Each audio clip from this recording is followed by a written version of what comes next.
Hello, everyone, and welcome to another lesson with Miss Horn. Today, we are going to focus on imperialism in Asia. So, we have started the conversation about how during this time period you saw the Industrial Revolution, you saw new economic systems emerge. Well, you also see nationalism and imperialism start to arise. So, let's talk about imperialism. So, one of the first things that I really want to show you is this. So Indonesia, Brunei, Thailand, Singapore, kind of, were all once controlled by one country.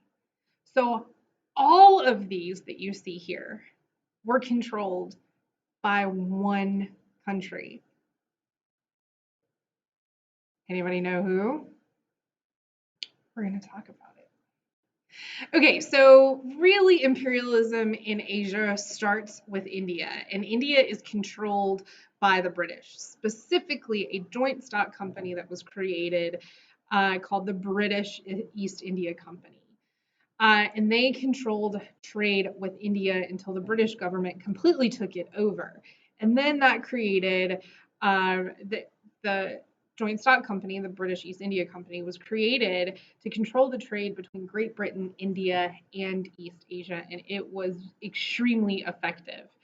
If you have seen one of the Pirates of the Caribbean movies, you will have heard of the British East India Company.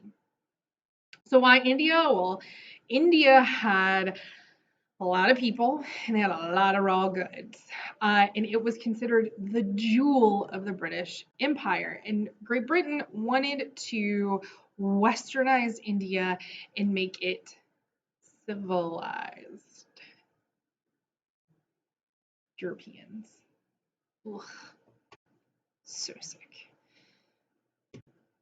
So they also had control over China.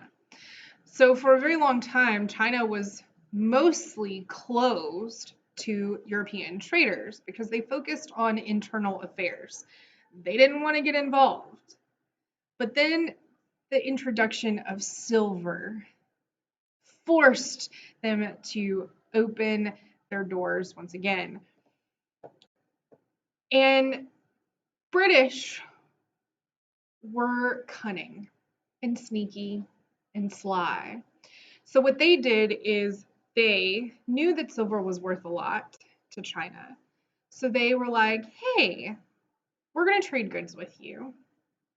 We're going to give you what you want at first. But you should also try this little awesome thing here. The British increased China's opium addiction.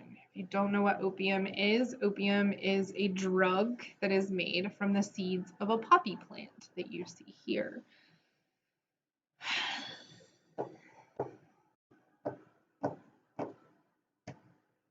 The British basically got China addicted to opium so that the British could take advantage of trade in China.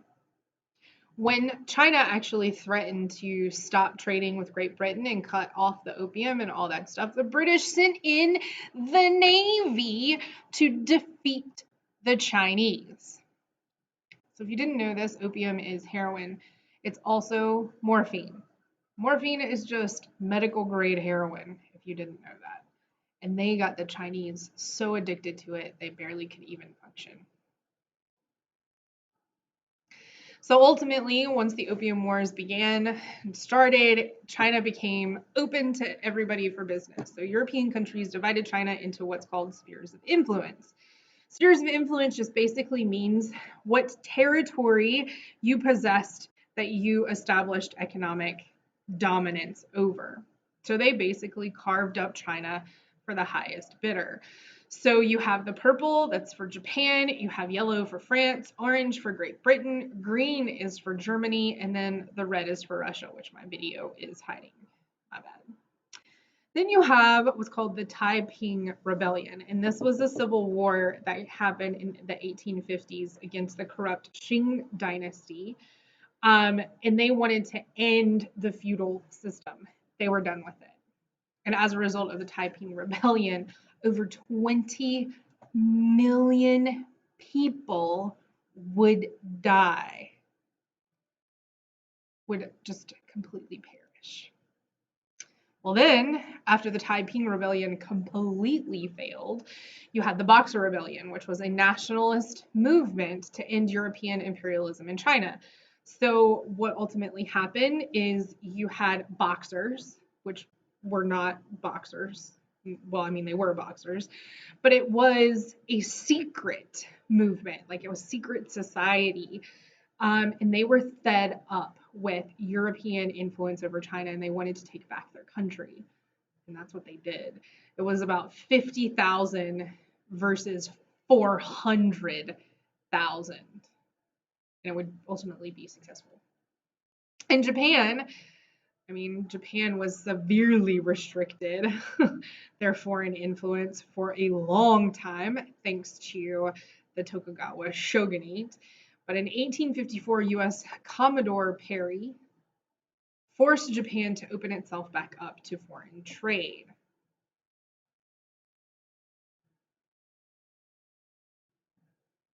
Oh, so bad. So bad for Japan. Ultimately, the shogunate would fall apart and the Meiji Restoration would happen.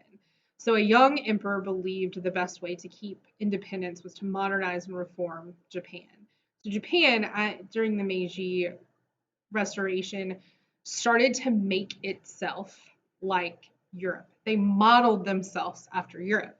So Japan became the most industrialized and powerful Asian country in the region. They embraced education and Western technology while also keeping up with their Japanese culture. So they allowed the influences come in, but they put a significance on their own culture.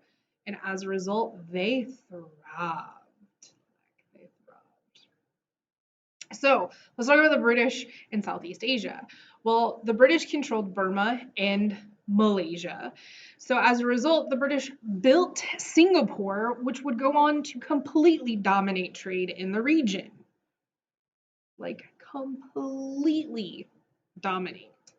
And Singapore is one of the most dominating cities in Asia to this very day. So the Dutch also had control of Indonesia, and that was basically because they wanted to control the spice trade, and that happened until the British came in and took it over. Spain dominated in the United States, and also dominated in the Philippines. And then the United States would come in and fought a war to control it, and the United States would win. And that's when they would become imperialists. So let me put this in perspective. Spain and the United States. So after all of these independence movements happened in Latin America, the United States, the Monroe Doctrine, stay out of our back door, Europe, don't you come in here or we'll fight you. Well, Spain poked their nose and was like, oh yeah, we gonna call your bluff. So they fought. They fought the United States. This was the Spanish-American War. And as a result, Spain lost. And they lost terribly. And that's when the United States would take over control of the Philippines and Cuba and a lot of other countries, firmly establishing the United States as imperialists.